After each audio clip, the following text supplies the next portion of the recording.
Bonjour tout le monde. Merci beaucoup d'être là. C'est notre dernière émission de cette saison.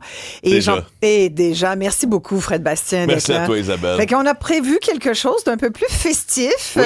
Cette deuxième heure d'émission en fait, on va vous proposer, bien sûr, il y aura le service à l'auto comme d'habitude avec notre spécialiste de guide de l'auto que vous aimez bien, Antoine, qui va être là, Antoine Joubert.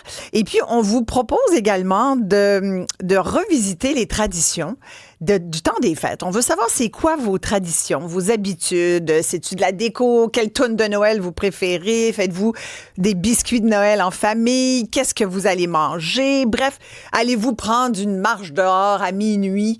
Le 24 ou le 31, allez-vous à la messe de minuit? Tu sais, toutes sortes de traditions comme ça qui se perpétuent dans les familles. Les fameux échanges de cadeaux. Voilà, ouais. Exactement. Et je remarque que tu as mis un magnifique... J'allais dire la même chose. Mais moi, j'ai mis rouge. Tout de rouge vêtu aujourd'hui. Exact. J'ai sorti mon chandail de Noël. Là. Bon, entre deux déménagements, là, il me manquait quand même du lainage. Avec Mario Bros? Oui, voilà. J'ai trouvé mais il est Super vraiment Mario. Vintage? Où t'as trouvé ça?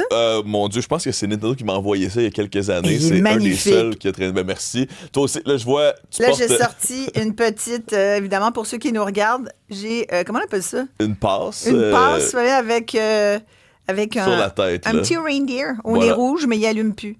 Mais on a plein d'autres déguisements pour vous. Le reine au nez rouge sur la tête, voilà, Isabelle. C'est ça, avec une espèce de... Tu sais, t'appuies sur son bras, puis normalement, ça s'allume. Fait du son, mais comme il est vintage, il n'y a plus de batterie dans le fond. Exactement.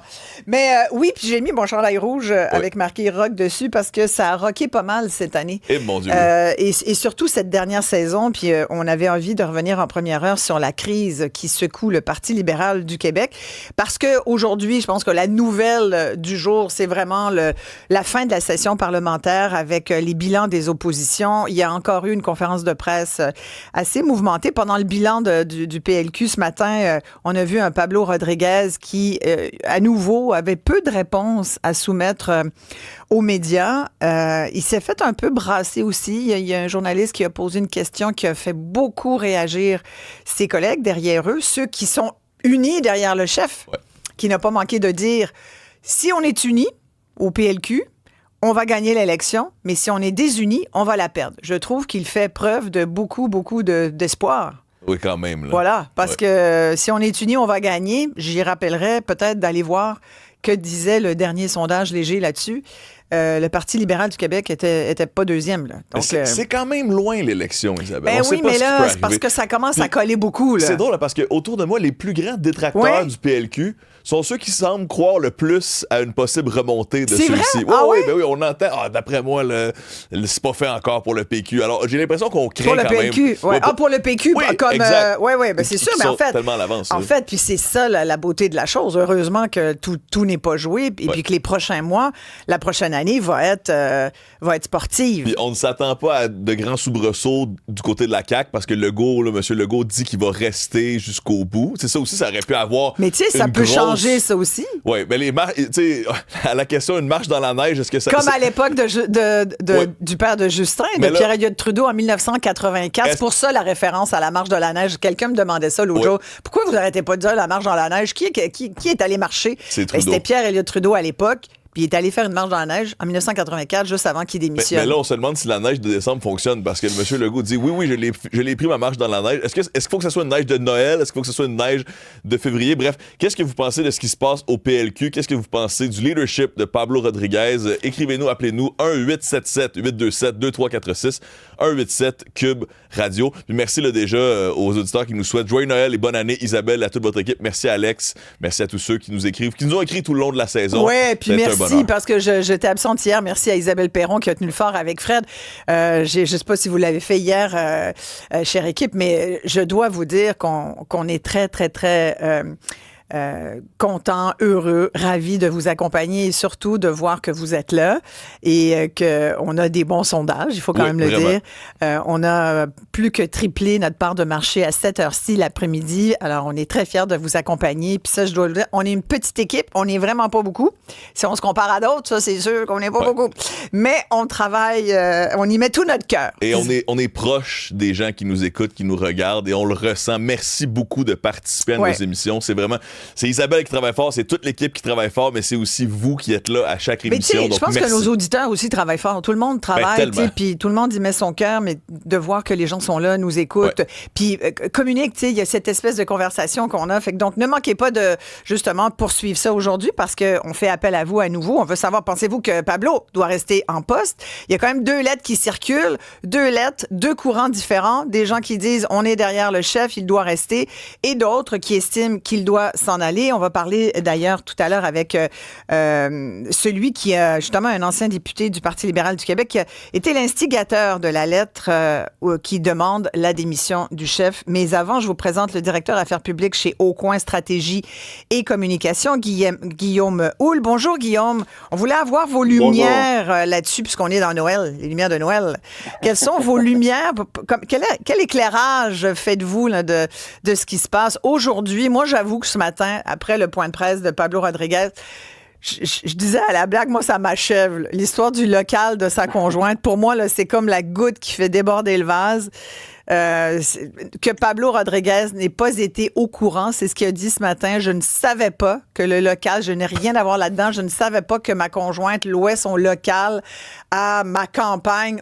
Moi, je suis désolée, mais je dis non, je crois pas à ça. C'est impossible. Tu sais, le soir, tu arrives à la maison, puis là, ta femme, ta blonde, elle te dit pas « Ah, c'est cool, finalement, ta gang, elle vient de louer mon local. » Toi, tu le sais pas, ça? Voyons donc.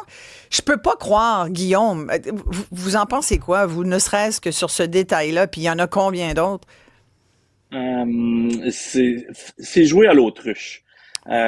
Pour moi, là, c'est exactement ce que tu dis, Isabelle. C'est impossible que le soir, sur le lit, là, sur l'oreiller, on n'ait pas une conversation de ce type-là, à moins que M. Rodriguez ne dormait pas avec ses conjointes pendant sa campagne à la chefferie, là. Mais on a tout ce type de discussion-là, hein, vous et moi, avec nos conjointes. Oui, à préciser, pas ensemble, Guillaume. Voilà. Non, pas ensemble, effectivement, mais avec nos conjointes respectives. On les a, ces conversations-là. Et les politiciens aussi les ont, ces conversations-là. Et si c'est pas dans le lit, ben c'est le matin au café. Moi, je disais, à table de la cuisine, en train de brasser la sauce à spag, tu dis, hey, puis sais-tu quoi, j'ai fait un bon prix finalement parce que, tu sais, 19 000 et quelque chose, à peine 20 000 $ pour un local pendant plusieurs mois, au prix du marché. Bon, ils auraient pas échangé cette info. Non, c'est le geste. C'est pas tant le prix, c'est le geste. C'est le geste. À partir du moment où on est confronté à ce geste-là, où notre équipe prend ces décisions-là, même si on n'est pas au courant nécessairement de toutes les fins détails, quand notre équipe manque de jugement à ce point de nous demander si oui ou non on devrait louer le local de notre conjointe, déjà de pas avoir la réflexion de se dire ça pourrait soulever des questionnements, la population, qu'est-ce qu'elle va en penser de ce geste-là? Déjà, ça soulève des questionnements sur l'équipe qui entoure Pablo et lui sur le choix des gens qui l'entourent. Et ce qui amène tout ça, là, puis c'est un geste après l'autre, Isabelle, et ça amène à voir qu'il y a une crise de leadership, déjà. Mais sur le local, il disait ce matin, entre autres, moi, je m'occupe pas de ces affaires-là, je n'étais pas au courant, mais tu sais, il va bien, il a été à son local de campagne, il n'est pas sans savoir, il connaît l'adresse, il sait bien à qui ça appartient. Et ce matin, il disait, je me rends compte, puis il reconnaissait que c'était peut-être son seul mauvais coup. Quand un journaliste lui a demandé c'est quoi votre bon coup, c'est quoi votre mauvais coup, il a dit ben voilà, il y a eu de la difficulté à répondre. Puis finalement, après la question plusieurs questions sur le local de sa conjointe, il a dit c'est peut-être ça mon mauvais coup, c'est que finalement de n'avoir pas vu que la perception pouvait effectivement faire penser que alors si j'avais à le jouer autrement, j'irais pas là. Mais je veux dire, on n'arrête pas de nous dire Pablo. C'est un chef fabuleux, c'est un gars qui connaît la politique, c'est un politicien de carrière, c'est un organisateur politique de carrière. Il sait pas qu'en politique, la perception de conflit d'intérêts, c'est du conflit d'intérêts. Ouais. Moi, je crois pas ça non plus. Moi, j'y crois pas. J'en ai fait des campagnes, puis c'est faux de dire que les candidats ne se préoccupent pas d'où va se trouver leur local. Ils s'en préoccupent parce qu'ils ont une opinion sur rue, combien ça va coûter. Ces éléments-là doivent les préoccuper. Et s'ils ne s'en préoccupent pas, de quoi se préoccupent-ils? C'est ça qu'on se pose comme question aussi. Exact. Et quel geste et quel signal on envoie quand on ne se préoccupe pas de ces choses-là et quand on ne se pose pas ce type de questions-là? Puis c'est ça la question, la perception, qu'est-ce que le public va en penser? Et aujourd'hui, au moins, il aura fait un mea culpa, là, c'est celui-là. Mais il y en a plusieurs autres qui l'auraient dû faire, à mon avis. Mais on a quand même vu, là, Isabelle, ce matin, moi, ce que j'ai vu comparativement aux autres jours, j'ai vu Ouais. une certaine hargne. J'ai vu quelqu'un qui combattait davantage. J'ai vu un Pablo qui était plus fighter, comme il dit, que survivant. Donc, il a peut-être saisi les derniers jours pour réfléchir, revoir sa stratégie, poser sa stratégie, mais en même temps, il y a encore une phrase qui me tracasse, qui est celle « Je ne suis pas coupable de rien. Je ne Ouais. suis pas coupable de rien ». À force de le répéter, on finit par putain y croire jusqu'à un certain point. On se dit, coudonc, est-ce Mais il qu'il est au cache courant de quelque rien. chose? Guillaume, il a Il est au encore courant dit de 10 quoi, fois ce là? matin, je sais pas, il sait jamais rien. C'est inquiétant. C'est pour quelqu'un qui veut briguer le plus haut poste quand même d'une province comme le Québec ou d'un pays ou d'une nation. Je veux dire, t'es Ça au se peut courant de rien, tu qu'il... sais pas qui loue tes locaux, tu sais pas s'il y en a qui donnent des brownies, tu sais pas. Puis sur la question là, d'avoir donné des compensations à ces bénévoles à partir d'argent, c'est quand même important cet élément-là. Guillaume, voulez-vous peut-être revenir là-dessus, là, sur les fameuses indemnités qui ne seraient pas illégales, mais qu'on peut quand même, on peut les questionner, là? Qu'est-ce que ça donne, encore une fois, comme perception? On Ouais. donne 500 $ pour la campagne du chef, on se fait redonner 1000 $ de l'autre côté. C'est comme si on vous disait, pour un don de 500 $, on vous donne 500 $. C'est ça la perception. Ultimement, c'est pas ça le geste.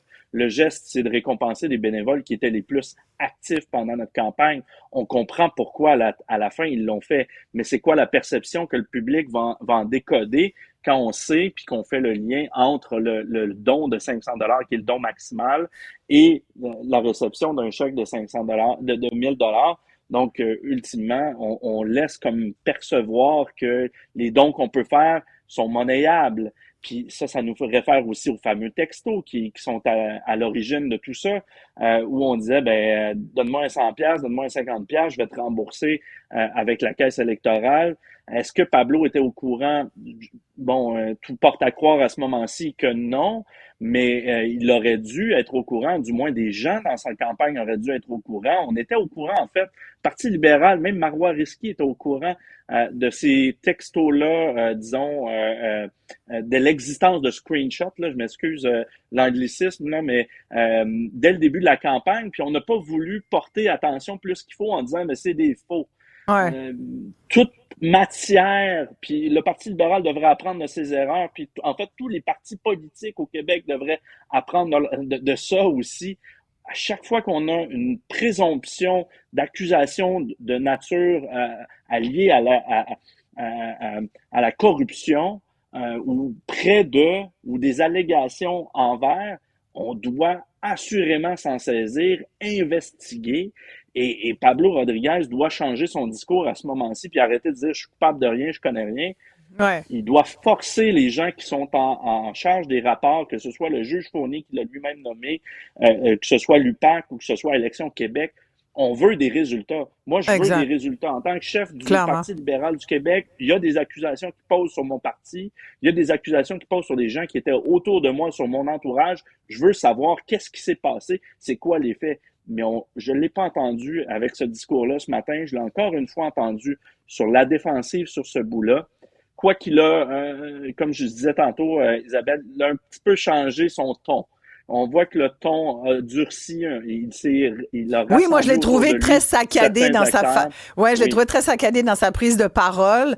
J'avais l'impression qu'il s'essoufflait, là. Moi, ce matin, j'ai pas vu le fighter qui veut bien nous présenter, là. Vous l'avez peut-être vu, vous, Guillaume. Moi, je voyais ça autrement. Mais tu sais, après, là, bon, ça devient de l'interprétation. Mais bon, on a Jean-Claude qui est au bout du fil avec nous. Bonjour, Jean-Claude. Bonjour, madame. Êtes-vous un ancien libéral d'un électeur libéral?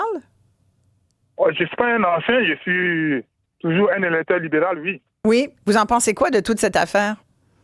Écoute, mon chef, je pense que Pablo, moi, le début de cette affaire, c'est le congédiement de Madame, pourquoi j'oublie son nom? Marois Risky ou Geneviève Vince? Oui, non. Avant qu'elle soit congédiée, c'est elle qui a d'abord congédié Geneviève Vince. l'autre madame.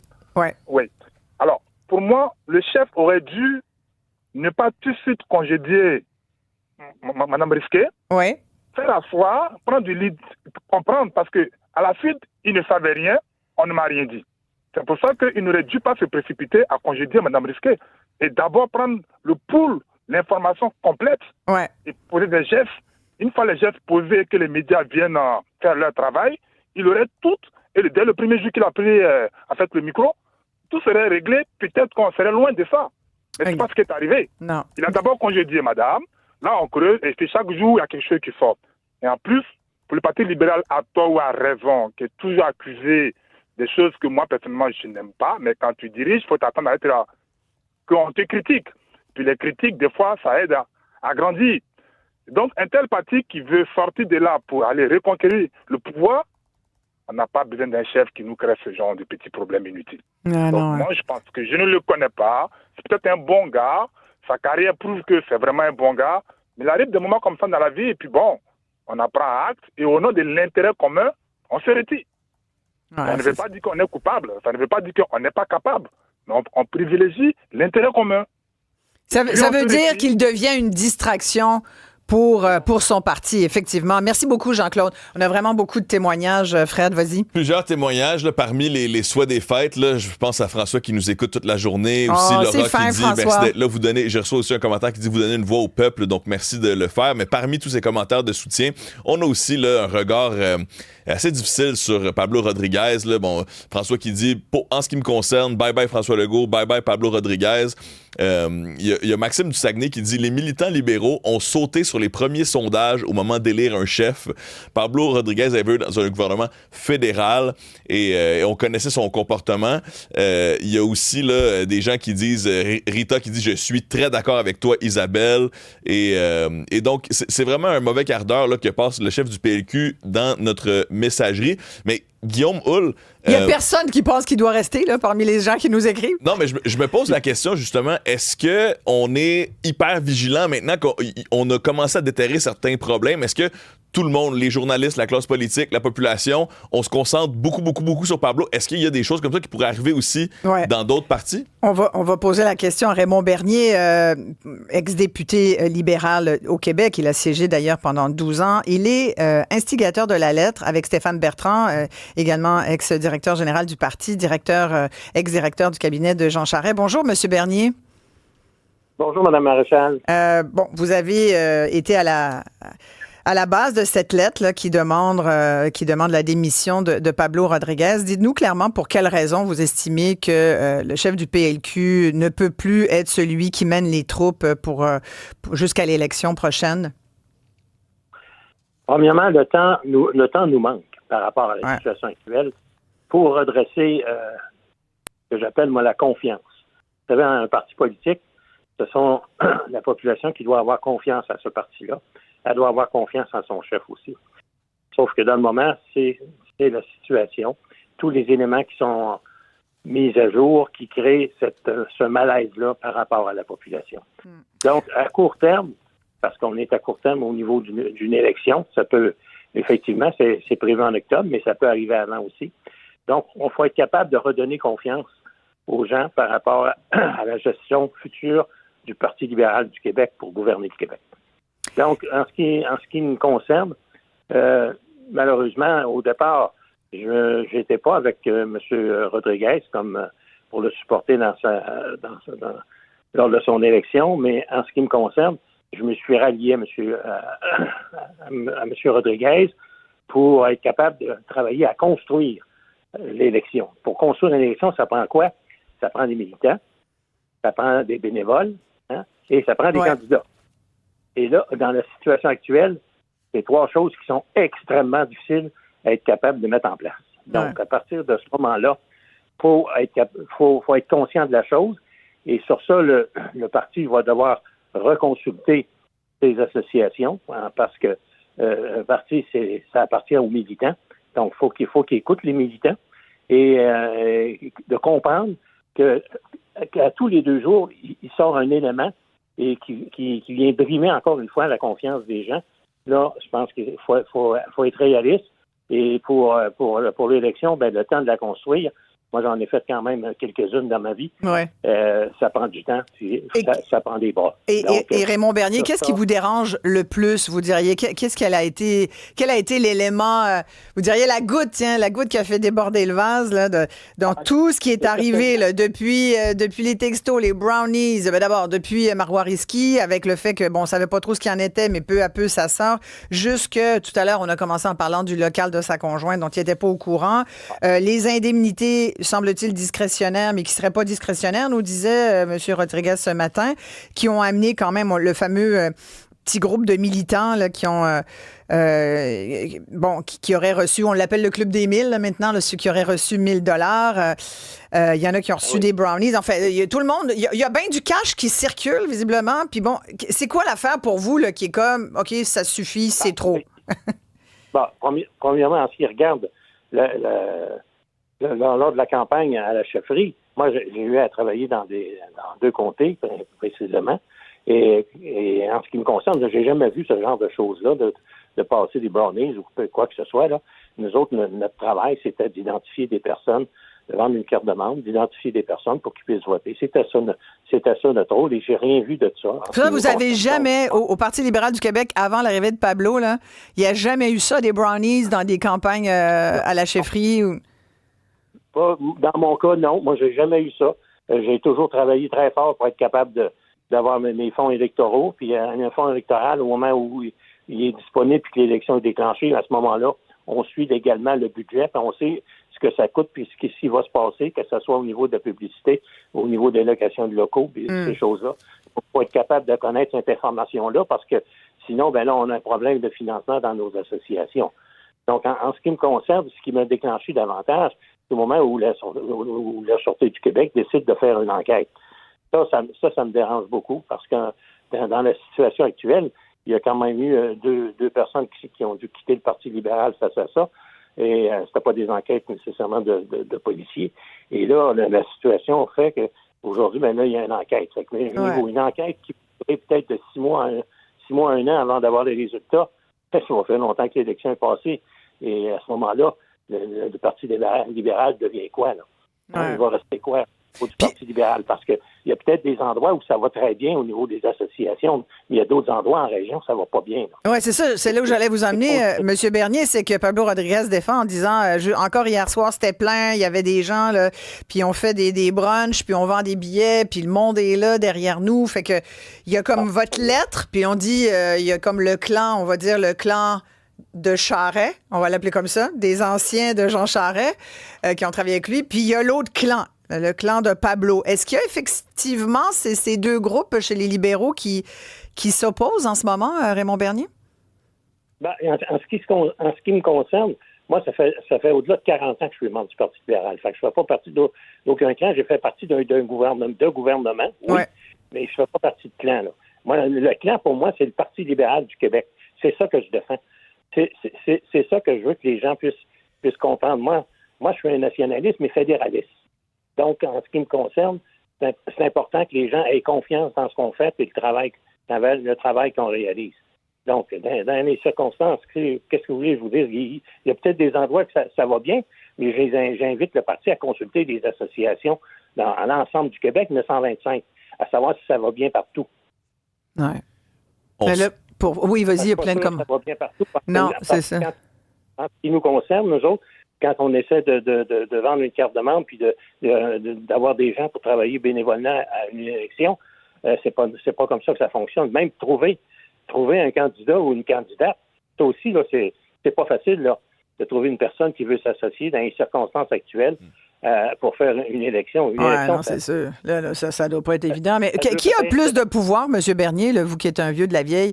C'est-tu les associations, justement, dans les régions, les organisateurs de longue date là, qui vont brasser le terrain, s'assurer que le monde, justement, signe leur carte, aille voter quand ça va être le temps? Ou bien c'est le caucus là, qu'on voit debout derrière le chef en ce moment? Là. Le Parti libéral appartient à ses membres.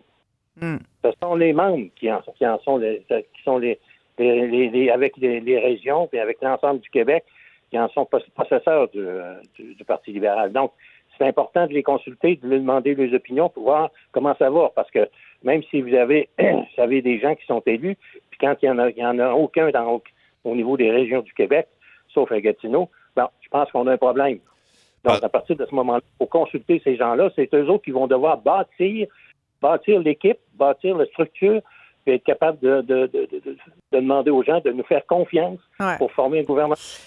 Puis parlant d'opinion, là, on reçoit quelqu'un qui nous dit « Les politiciens répètent les mêmes erreurs en espérant des résultats différents. » Sinon, Jean-Pierre de Longueuil qui dit « Moi, je me questionne toujours sur le fait qu'une députée de longue date, dûment élue et intègre, à mon avis, Marois Risky, c'est Jean-Pierre qui dit ça, mais elle a été laissée tassé pour une embauche d'il y a quelques semaines. C'est pas normal. Et lui, il croit que ça va faire un boomerang. En fait, Marois Risky s'est elle-même éjectée avant que le feu poigne. C'est ça qui est arrivé. Exact. Mais... C'est elle qui a dénoncé finalement le poteau rose, puis elle est partie en courant. Là. Puis visiblement, on va commencer à trouver que c'était peut-être la meilleure chose à faire dans son cas. Là, parce pour sa réputation. Écoute, au moins, elle n'est pas mêlée au scandale. C'est celle par qui le scandale est arrivé. Vous en pensez quoi, vous, M. Bernier, en terminant vite, là, de l'attitude de Marois Risky? Marois Risky, c'est elle supportait Pablo Rodriguez lors de la campagne, OK? Puis dans les circonstances, je pense qu'il y aurait eu un avantage à ce qu'on puisse savoir qu'est-ce qui s'est passé. Puis comment peut-il prendre des décisions sans savoir ce qui s'est passé? C'est anormal, ça. Madame Marois Risky, c'est une personne, effectivement, elle a une très bonne réputation. J'ai eu l'occasion de la connaître dans d'autres dossiers. Ouais. Et à partir de ce moment-là, je pense que si elle, qui l'appuyait dans la campagne électorale, décide... Jusqu'à qu'il la nomme, d'ailleurs, chef parlementaire, là, c'est-à-dire chef de l'opposition, en attendant que lui-même, Pablo, soit élu, puisqu'il ne l'est pas. Donc, il y avait quand même là une entente. C'est gros, là. Ça a été un gros geste qu'elle a posé, mais là, plus ça va, puis plus on semble comprendre un petit peu plus pourquoi. Merci beaucoup, Raymond Bernier. On aura sans doute l'occasion de se reparler en janvier, mais pour vous, ce que je comprends, c'est que c'est clair que s'il y en a un qui doit aller prendre une marche dans la neige, c'est Pablo. On va sûrement avoir des sentiers très enneigés pour permettre aux gens de... avec beaucoup de pas, avec de bottes différents. Merci beaucoup, Raymond Bernier. Guillaume Houle, très rapidement, en conclusion, Guillaume? Ben, moi, ce que ça me dit, c'est que, clairement, Pablo Rodriguez fait face à un défi de leadership. Il y a clairement une frange là au sein de son parti qui souhaite le voir quitter. Oui, je veux bien qu'il y ait eu toutes ces allégations-là au cours des derniers jours, mais ce que j'entends avec la réactivité et la proactivité avec laquelle on agit en ce moment du côté de certains militants du Parti libéral, clairement, il y a une crise de leadership et tout ça émane d'une crise de communication. Hein. Si on a les deux mains sur le volant, si tout le monde se joint à notre cause et qu'on a une cause et qu'on réussit à la vendre à notre membership, cette cause-là, eh bien, les gens vont suivre puis ils questionneront pas. Mais là, visiblement, Pablo Rodriguez n'a pas passé son message ni auprès de la population québécoise, ni auprès de ses membres. Oui, non, c'est un autre message qu'il tente de passer. D'ailleurs, on écoute. Mais un capitaine, ça quitte pas le navire en pleine tempête. Ça, là, ça serait trahir tout ce que je suis, tout ce que j'ai accompli au cours de ma vie. Ça serait trahir ceux qui ont mis leur confiance en moi. Un capitaine, ça reste debout, ça garde le cap, ça traverse la tempête, et c'est exactement ce qu'on va tous faire ensemble. Et voilà. Est-ce convaincant? Bien, on aura le temps de voir venir. Je regardais le langage corporel des visages autour de Pablo. Là. Il y en a qui parlent beaucoup sans rien dire. Exactement. C'est fou comme le langage corporel, le non-dit. Tu sais, la petite lèvre pincée. Les sourcils. Les sourcils. Écoute, en même temps, c'est pas drôle. Ça doit pas être facile. C'est pas drôle pour ces députés, pour ces ministres, pour ces gens qui veulent être ministres, qui l'ont... qui l'ont soutenu, puis qui sont derrière lui. Il faut encore être derrière lui, puis des fois, tu y crois moins. Là, alors que je suis convaincu qu'il croit à améliorer le Québec aussi. Voilà, on parlait à Guillaume Houle. Merci encore, Guillaume, directeur Affaires publiques chez Aucoin Stratégie et Communication. Il y a l'affaire des médecins. Parce que là, non, mais je veux dire, c'est une grosse journée politique. Il y a même PSPP, chef du Parti québécois, qui a suggéré qu'on devrait avoir des élections anticipées. Oui, au printemps. Voilà, au printemps. On devrait faire ça tout de suite, comme ça réglera le cas. De toute façon, M. Legault, lui aussi, va aller marcher dans la neige. On a un hiver anticipé. On va peut-être avoir des élections anticipées si on se fie à M. Mais c'est sportif. PSPP. Alors, on parle de tout ça avec vous, les amis, tout de suite après